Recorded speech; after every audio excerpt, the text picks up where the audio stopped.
Olá pessoal, tudo bem com vocês? Aqui quem está falando é Mirielle Ribeiro e hoje nós vamos vir com um assunto diferenciado que seria a resolução de prova do CAP, Corpo de Auxiliar de Praças da Marinha, do ano passado, do ano de 2019, na área de contabilidade, que é a área que eu posso estar auxiliando vocês, é resolução da prova amarela, tudo bem?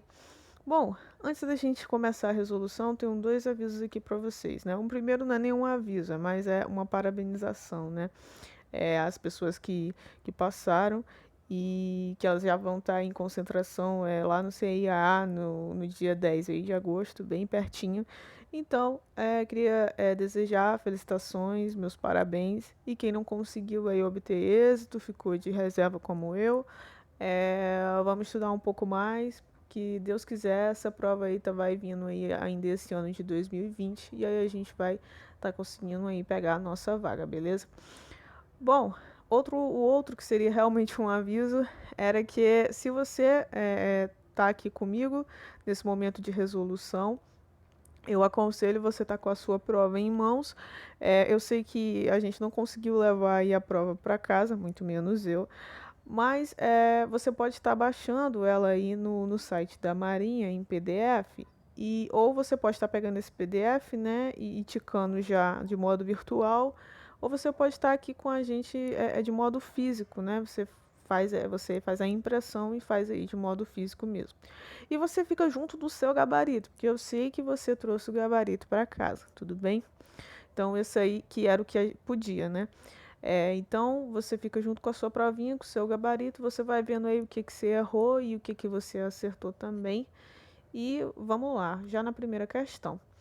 Bom, com base na equação fundamental do patrimônio, é incorreto afirmar que é uma entidade. Aí tem os itens. Bom, eu já vou aconselhando aqui para vocês, vocês já estão vendo aqui, está tudo riscado, né?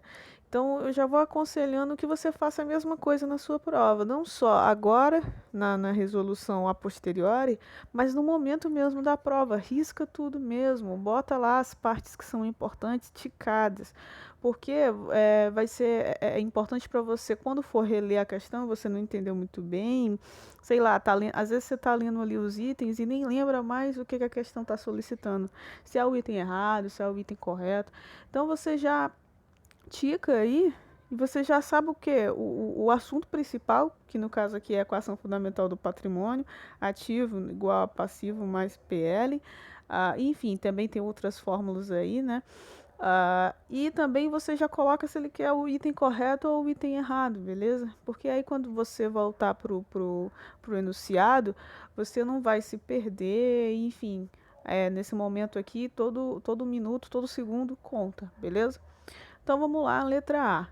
Possui, todas aqui as afirmativas aqui, a maioria, né, vão ser corretas, da A, B, C, D, E. E aí uma aqui vai estar equivocada e vai ser a nossa resposta correta, beleza? Então preste atenção.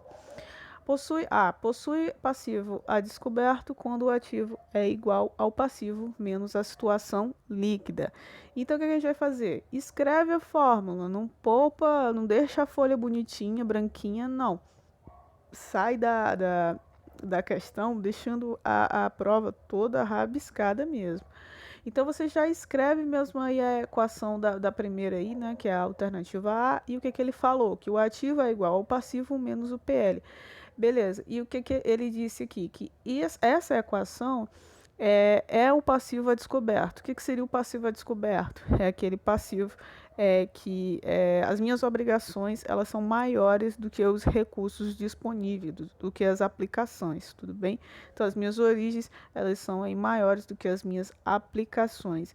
Então eu não consigo aí fazer, o meu ativo ele não consegue fazer frente às obrigações que o patrimônio ali está possuindo naquele momento, beleza? Só que o que acontece? Eu não consigo dar uma resposta assim de cara, porque essa equação está toda embaralhada, beleza? Como assim? Eu não posso ter um ativo ou um passivo ou um PL, no caso aqui, na equação, negativo. Então eu tenho que fazer um jogo de sinais, usar um pouco aqui de matemática para deixar toda essa equação positiva, beleza? Então, o que que eu fiz? Peguei esse PL aqui, que está negativo, e passei para o outro lado da igualdade para ele ficar positivo, tudo bem? Então, agora ficou ativo mais PL é igual ao passivo. Se você quiser fazer uma leitura, né, mais assim, simplificada, você pode também inverter a fórmula e colocar que o passivo é igual ao ativo mais o PL. Isso quer dizer um passivo a descoberto?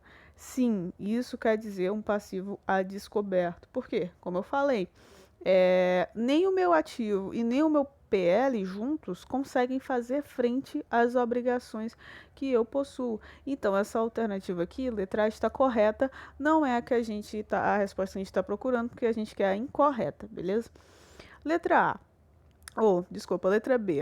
Ok, passou, já foi. Possui situação líquida nula quando o ativo é igual ao passivo exigível. Aí você escreve a fórmula também.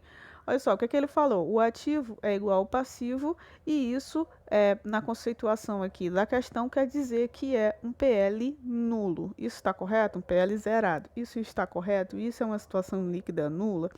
Sim, isso está muito correto. É desse jeito mesmo. Quando tem uma situação líquida nula, o meu ativo vai estar igual ao meu passivo, tudo bem? E o PL vai ficar zerado, beleza? Porque os dois valores vão ficar iguais aí, tanto de ativo quanto de passivo, beleza? Então, essa questão aqui, esse item aqui, está certo também, não é o nosso item. Letra C. Esta está em situação de insolvência quando possui situação líquida nula. E aí, o que aconteceu? O que é uma situação líquida nula? É a mesma coisa que aconteceu na alternativa B. É a mesma fórmula. O ativo igual ao passivo é igual a um PL zerado, um PL nulo. Beleza. Isso aqui é uma situação de insolvência? Bom, o que seria, antes de tudo, o que seria insolvência? Para a gente saber o que é insolvência, a gente tem que saber o que é ser solvente, entendeu? Ter uma solvência aí no meu patrimônio. E o que é? É eu conseguir fazer frente às minhas obrigações. Isso é ter solvência no patrimônio, tudo bem? Os recursos das aplicações conseguem fazer frente às origens, a parte das origens dos recursos, beleza? Insolvência é o contrário. Você não consegue fazer frente às suas obrigações, tudo bem? Acontece que uma situação líquida nula não é a mesma coisa do que você ter uma situação de insolvência. Porque a situação líquida nula, você consegue sim pagar todas as suas obrigações, pagou tudo e ficou zerado. Não sobrou aí nem faltou. Mas a situação de insolvência é aquele momento em que eu não consigo fazer frente às minhas obrigações. Então, olha só, se você disse que o item B está correto, você não pode dizer que o item C também está correto, porque estaria contradizendo a alternativa B que você acabou de dizer comigo que estava correta, tudo bem? Então, esse aqui é o nosso item, é o item incorreto, tudo bem? Que é o que a questão solicita. Mas vamos para os próximos itens para ver se está tudo ok, beleza? Então vamos para o D. Possui situação líquida negativa quando o passivo exigível é maior do que o ativo. Aí escreve a fórmula aí. Passivo maior que ativo. É um PL negativo? Sim, tá corretinho, tá certo. Possui situação líquida positiva quando o ativo é maior do que o passivo exigível. Tá correto também? Escreve a fórmula. Ativo maior que passivo é igual a um PL positivo? Sim, está correta também. Então, como eu falei, a letra C aí é a nossa alternativa, a alternativa incorreta.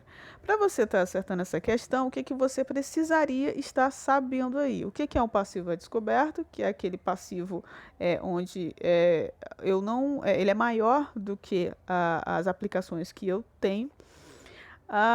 O PL nulo, o que seria um PL nulo? Outra coisa que você deveria também estar sabendo para acertar essa questão. Ele o ativo e o passivo são iguais. Isso que quer dizer de forma mais simplificada. O ativo e o passivo eles são iguais e o PL vai ficar zerado por conta disso. E insolvência é aquele momento em que eu não tenho uma capacidade, eu não tenho aplicações suficientes para cobrir as minhas obrigações, beleza? Era isso aí que você deveria ter em mente para poder estar acertando essa questão. Vamos para a próxima aí. Questão 2. Assinale a opção que apresenta apenas bens intangíveis. E aí você grifaria aí os bens intangíveis, tudo bem, porque você tinha que lembrar que estava falando de bens intangíveis. Eu já coloquei aí a resposta correta, desculpa aí, acabou aparecendo, mas é a letra A, beleza? Então, por que que vai ser a letra A, né? Bom, ela trata aí todos os bens intangíveis e o que que seriam, qual a conceituação que você teria que saber aqui para poder acertar essa questão e saber que é o item A. Bom, você teria que saber a priori que os bens intangíveis, eles estão no ativo não circulante. Essa é a primeira dica para você estar acertando essa questão. E estou falando aqui de um modo bem simplificado. E a segunda dica que você deveria estar sabendo é que o ativo intangível, os bens intangíveis, são aqueles bens em que eu não posso estar tocando, né? Não são bens materiais, tudo bem? Eu tenho um conceito de bem, mas é conceitual, mas ele não é material, beleza? Então aí, patente de fabricação, ela é um intangível, programas de computador também não posso estar tocando. E ponto comercial, você poderia estar confundindo aí o ponto comercial intangível com o ponto em si, né? O comércio em si, não é isso não. Você pensa o seguinte, quando você vai, né, comprar um determinado ponto, um determinado local que você queira fazer comércio, você vai analisar toda uma situação. Você vai ver se aquela rua é boa, né? É propícia para o seu negócio, se aquele bairro também é bom, entendeu? Se os clientes, né? Quando você já pega um comércio que já existe, se aqueles clientes ali eles são fiéis, entendeu? Se eles vão sempre lá, se eu tenho uma boa clientela, tudo bem. Se assim, qual a dinâmica de volta do cliente, entendeu? Já naquele comércio que já existe que você quer comprar. Então, tudo isso aí é um bem intangível, é o conceitual. Eu não consigo tocar no gosto, na volta, na fidelidade dos clientes. Não é uma coisa que eu consiga tocar, pegar. E outra, se eu fosse considerá-la como intangível, ela estaria no ativo não circulante, tudo bem? Então, esse ponto comercial aí, ele vira intangível por causa disso aí. Porque ele não é o ponto em si, não é o comércio em si físico, em si toda a parte conceitual que tem por trás dele, que faz com que aquele negócio seja um sucesso, tudo bem?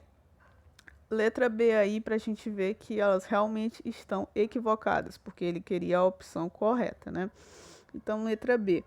Propriedade científica. Propriedade científica. Seria um intangível? Sim, seria um intangível. É como se fosse aí direitos autorais, tudo bem? Que também é um intangível. Marcas, aí Adidas, Nike, enfim, qualquer marca aí seria aí um Coca-Cola, enfim, seria aí um bem intangível, tudo bem? Ou seja, quando você vê aí um produto com a determinada marca que você conhece, que você acha que tem credibilidade, você fica muito mais propício a comprar esse produto do que um outro, tudo bem? Então, ela tem aí como é que eu posso dizer? Ela tem um feeling aí com o cliente, ela passa credibilidade. Então é também um bem intangível. Ele era uma marca que a priori nem tinha todo esse valor, mas que por conta de estar tanto no mercado, chega a esse ponto de passar credibilidade ao cliente, tudo bem? E acaba aí virando um bem intangível. Estoque de produtos em fabricação. Pô, aí a gente sabe que não. Isso aí, se a gente seguir aquelas duas dicas, primeiro, estoque de produtos em fabricação é um ativo circulante. Não é não circulante, que é o que a gente está procurando de bem intangível. Beleza? E outra, estoque eu posso estar tocando, né?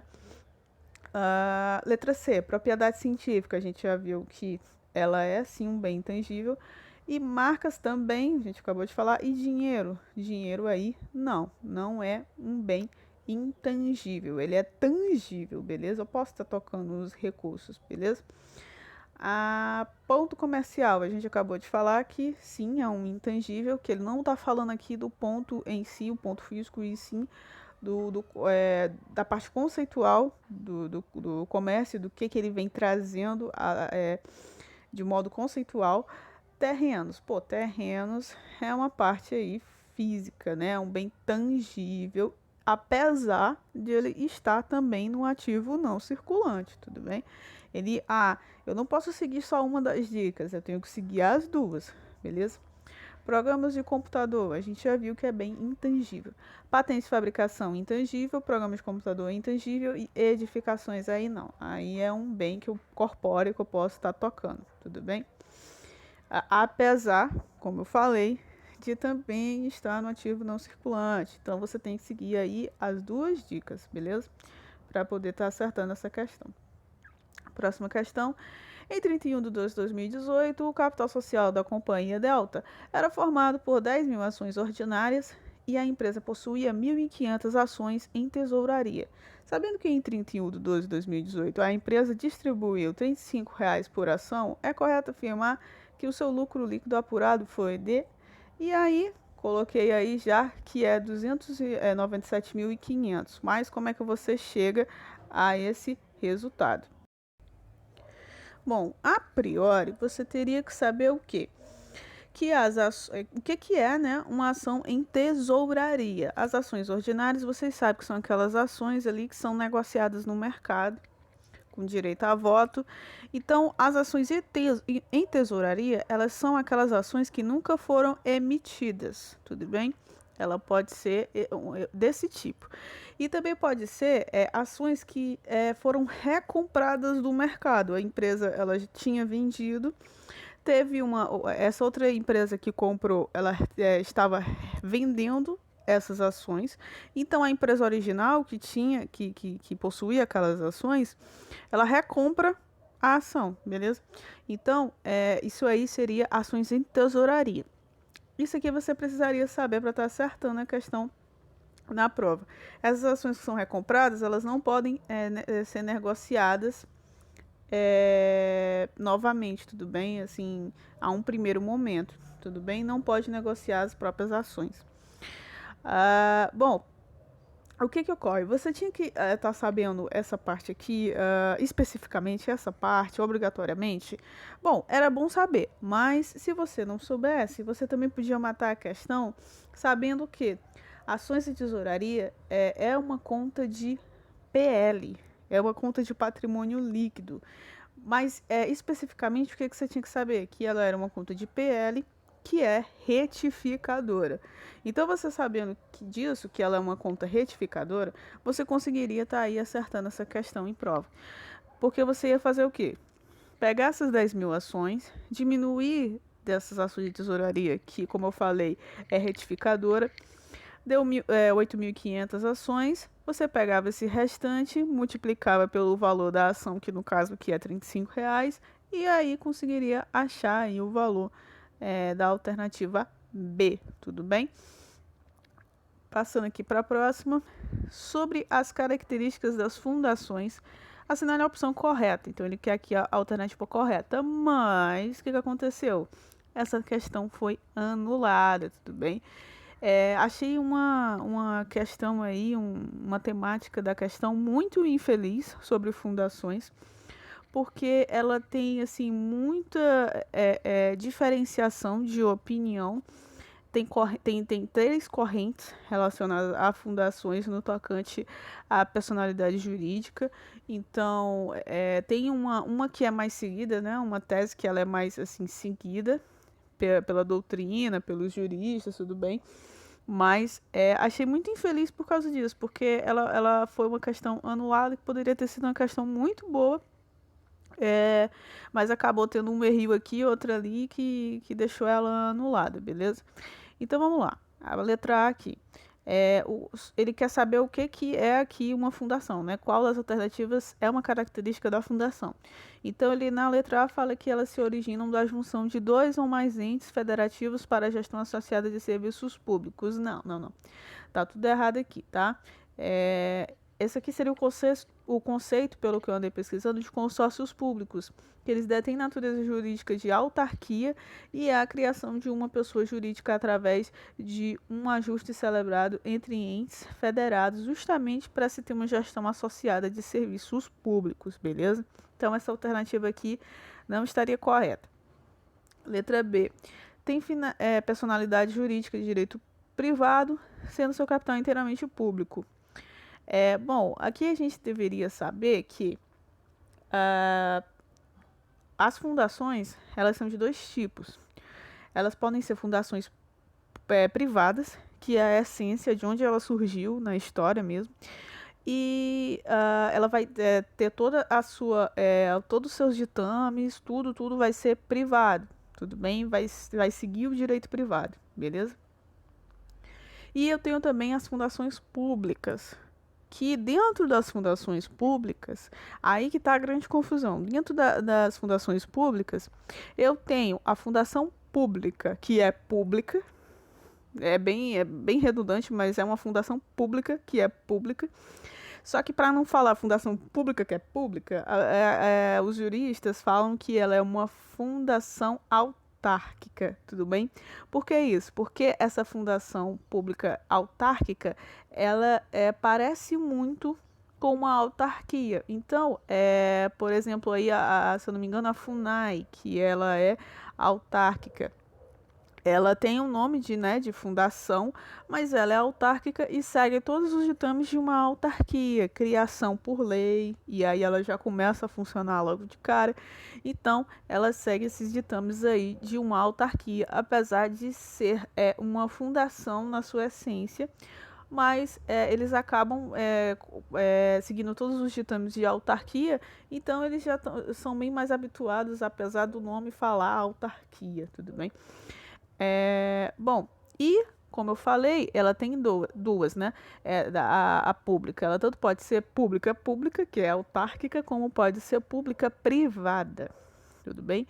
E aí, a personalidade jurídica de direito privado, ela vai seguir ditames aí também da legislação pública no que couber, beleza? E aí a questão fala o seguinte: tem personalidade jurídica de direito privado, as fundações? Sim, elas têm personalidade jurídica de direito privado. Por quê? Porque é uma das possibilidades das fundações públicas, como eu acabei de falar. Sendo seu capital inteiramente público? Não. O que acontece? Os bens, eles sim são privados. Tudo bem, até aí beleza. Mas aqueles bens que estão afetados a fins públicos, eles são bens que vão seguir os ditames da legislação de bens de uso especial. Ou seja, eles vão seguir aqueles ditames de bens que não são alienáveis, que não são vendidos, né? São alienáveis, e impenhoráveis e imprescritíveis, tudo bem? Então, eles vão seguir esses ditames até quando, né? Até que eles estejam afetados a fins públicos. Quando não estão mais, aí eles não seguem mais esses ditames, tudo bem? Então é por isso aí que essa alternativa também está equivocada. A letra C, realiza uma atividade econômica? Ih, não. Já para de ler a questão. Por quê? Já para de ler o item, desculpa. Por quê? As fundações, elas não prestam serviços com uma finalidade lucrativa, porque elas são sem fins lucrativos, tudo bem? Prestam serviços públicos sem fins lucrativos. Então, você já nem lê o resto da questão, já que ele começou falando desse jeito aí. Próximo aí, que seria a letra D. Tem personalidade jurídica de direito privado? Sim, é uma possibilidade. E organizam-se sobre a forma de sociedade anônima? Não. Forma jurídica de sociedade anônima é para as sociedades de economia mista, tudo bem? Letra E. Podem ter personalidade jurídica pública ou privada. E foi o que eu falei para vocês. As fundações públicas, elas podem ser tanto públicas, né? Personalidade de direito público, jurídica de direito público, quanto personalidade jurídica de direito privado. E quando privada, tem regime jurídico idêntico aos das autarquias? Não. Quando privada, não. Quando pública, tem regime jurídico idêntico ao das autarquias. Questão anulada, como eu falei para vocês, nenhuma das alternativas aí está correta. Mas é interessante a gente estar dando uma olhada para vai que cai alguma coisa assim novamente, a gente está por dentro aí do assunto, sabe por que está tudo errado. Questão 5 aí de contabilidade de custos. Segundo Martins, a forma de trabalho e a conveniência administrativa são os fatores determinantes na seleção do tipo de custeio. Com relação às características do custeio por ordem, que é aquele custeio por encomenda, e por processo, que é aquele custeio contínuo, onde as máquinas ali não vão parar de fazer produtos homogêneos, ou seja, produtos iguais, assinale a opção incorreta. Então, olha só, já dei aí, né, uma canja aí para vocês de que vocês tinham que saber aqui para poder acertar essa questão, o que é um custeio por ordem e o que é custeio por processo. Primeiro, você tinha que saber que o por ordem é por encomenda, ele é mais personalizado, né, e pouco utilizado nas indústrias. E o custeio por processo, ele é contínuo, ele faz produtos homogêneos, ou seja, iguais. O custeio por ordem já é diferente, que ele faz produtos mais heterogêneos porque é por encomenda. Enfim, o custeio por processo, ele é contínuo e ele é o mais utilizado pelas indústrias porque convém aí para o seu modo de funcionamento, beleza? Então, como a gente viu, eles querem aí a alternativa que está incorreta, beleza? Então vamos para A. O custeio por processo, que é aquele o contínuo, é utilizado quando a empresa produz produtos homogêneos em grande escala. Sim, isso ocorre mesmo, como eu acabei de falar, e ele é até mais utilizado nas indústrias por conta disso, porque convém aí as indústrias, já que fazem produtos iguais, homogêneos, estarem utilizando esse tipo de custeio por processo. Ocorre que o custo ele é alocado dentro dos departamentos, beleza? Então, cada departamento aí vai alocando o custo, aquele produto vai passando e vai alocando o custo por cada departamento. A B, na produção contínua. Então essa aqui, como ela está certa, tá? A letra A, ela não vai ser a resposta correta, porque ele quer a incorreta, tudo bem? Na produção contínua, a B, os custos são acumulados em conta específica para cada ordem ou encomenda. Não, não, não, não, não, não, não, não. Totalmente diferente aí, ele trocou as bolas. O custeio por ordem é que vai trazer os custos acumulados em conta específica para cada ordem ou encomenda. Não é a contínua, tudo bem? Tá errado aí. A letra C assim, como ele está errado, né? O item B está errado, então o item B aqui seria o nosso gabarito, tudo bem?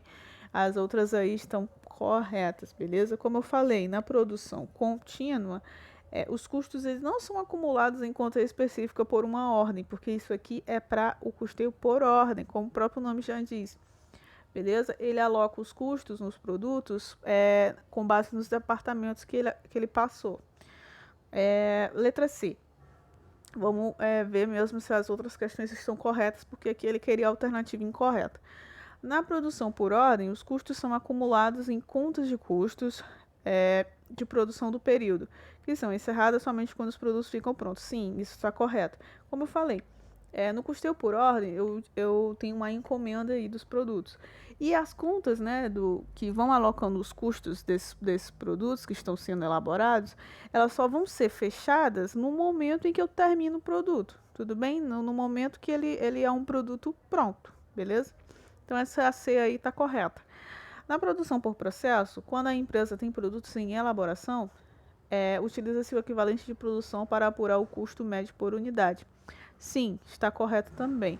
Como é que é isso? Bom, no custeio por processo, que é o contínuo, eu vou terminar os meus produtos aí, beleza? E quando eu finalizo esses produtos, eu tenho que colocar um custo neles, né? Um custo médio deles. Ocorre que, você concorda comigo que mesmo que eu tenha terminado alguns produtos e eles estejam prontos para serem vendidos e colocar um preço de custo neles, eu acabo que na produção posso ter produtos que ainda não estão prontos, que estão em elaboração. Então, o que eu faço com isso? Para ser mais justo, eu insiro esse custo do produto que está em elaboração no custo do produto pronto, tudo bem? Porque seria injusto eu não colocar esse valor, já que o recurso já foi utilizado naquele produto em que está em elaboração. Apesar dele não estar pronto, eu já aloquei alguns custos nele, principalmente relacionado à matéria-prima. Digamos, eu já aloquei toda a matéria-prima necessária para estar fazendo esse produto. Então seria injusto eu ter esse custo lá na minha DRE e não alocá-lo já no custo do produto que está pronto, tudo bem? Então, essa questão, sim, para fazer o custo médio, eu tenho que levar aí em conta os produtos em elaboração, tudo bem? Talvez não tenha ficado muito claro, porque tem que ter uma coisa aqui mais de questão mesmo para estar resolvendo, mas eu vou trazer para vocês posteriormente questões aqui que falam sobre esse assunto e aí vocês vão entender bem melhor. A letra E. Custeio por ordem é utilizado por empresas que fabricam produtos diferenciados sob encomenda. Sim, tá correto. O por ordem é por encomenda, como eu falei, e os produtos são sim heterogêneos, diferenciados, beleza? Então a alternativa correta aí é a letra B, porque ela é a única que está errada entre os itens, beleza? Questão 6, desculpa. Quais são os 3 estágios pelos quais toda despesa do Estado deve passar? Bom, o que vocês precisariam estar sabendo aqui para já estar matando? Ó, A, B, C e E. Tudo ao mesmo tempo. Nossa Senhora.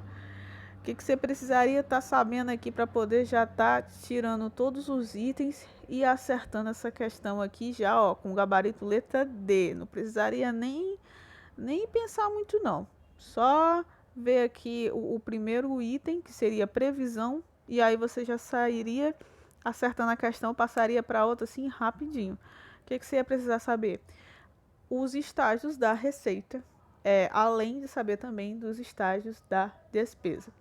Claro, você necessitaria obrigatoriamente saber o da receita? Não. Você ia acabar acertando a questão de todo jeito. Mas, obviamente, se você sabe o da despesa, você tem que saber o da receita. Porque quando você vê esse assunto, e a gente até, se eu não me engano, tem aulas aí sobre esse assunto em orçamento público, obviamente, quando eu passei para vocês, eu passei tudo junto, não passei de modo separado, beleza? Então, quando você vai estudar aí esse assunto, obrigatoriamente você vai saber e estudar os dois, beleza? Mas como eu tô falando, se você, digamos, esquecesse aí os das receitas, aí você conseguiria só sabendo das despesas aí, beleza? O que acontece? Tem aí o das receitas, o estágio da receita, que é o PLAR, que é o P de previsão, L de lançamento, A de arrecadação e R de recolhimento. O da despesa é o FELP, e aí eu até coloquei aí a imagenzinha para vocês lembrarem aí do Michael Phelps, né, o nadador. Que F é de fixação, E de empenho, L de liquidação e P de pagamento, beleza? Então o que acontece? Se você soubesse que o primeiro estágio da receita é previsão, você já tiraria a B, a C e a E e ficaria só com a letra D, beleza? Então você já, como eu falei, já poderia partir para o abraço para outra questão. Não sabendo disso, você ia ter que saber o das despesas, que é o FELP. Fixação, empenho, liquidação e pagamento, que a única que tem isso aí é a letra D também, empenho, liquidação e pagamento, beleza? Outra coisa que é uma curiosidade, é interessante estar sabendo, é que às vezes tem questões que eles não trazem nem previsão para as receitas como estágio e nem fixação para as despesas como estágio também. Por quê? A doutrina, uma parte da doutrina acredita que isso não é um estágio, né? Que eles dois não são estágios, nem a previsão e nem a fixação. E aí eles acabam não colocando nas questões, como aqui a letra D, eu não tenho fixação, mas ela está certa, tudo bem? Então aí tem algumas doutrinas aí que trazem dessa maneira e é interessante você estar conhecendo esse assunto e depois não ficar pedindo anulação aí à toa, beleza? Próxima questão, 7. Os impostos, taxas e contribuições de melhoria classificam-se em. Aqui, o que você tinha que estar sabendo para acertar essa questão? Você tinha que olhar impostos, taxas e contribuições de melhoria e lembrar do artigo 145 da Constituição Federal, porque ele fala lá, os tributos serão os impostos, as taxas e as contribuições de melhoria. Sabendo disso, você já poderia marcar a alternativa correta, que é a letra B, tudo bem? Porque os tributos, receita tributária, não é uma coincidência, é a questão correta, beleza? Impostos, taxas e contribuições de melhoria. Se você soubesse as receitas correntes, você também poderia estar acertando, porque aí você ia fazer uma associação, né, de tributária com receita tributária, beleza? E aí você poderia estar decorando aí com aquela frase que eu já coloquei em aulas aí, que é o tributa com paz transou, que são as receitas tributárias, contribuições, patrimoniais, agropecuária, industrial, serviços, transferências correntes e outras receitas correntes, beleza? Então era dessa forma aí que você poderia estar acertando essa questão aí. Questão 8. Considere a seguinte definição.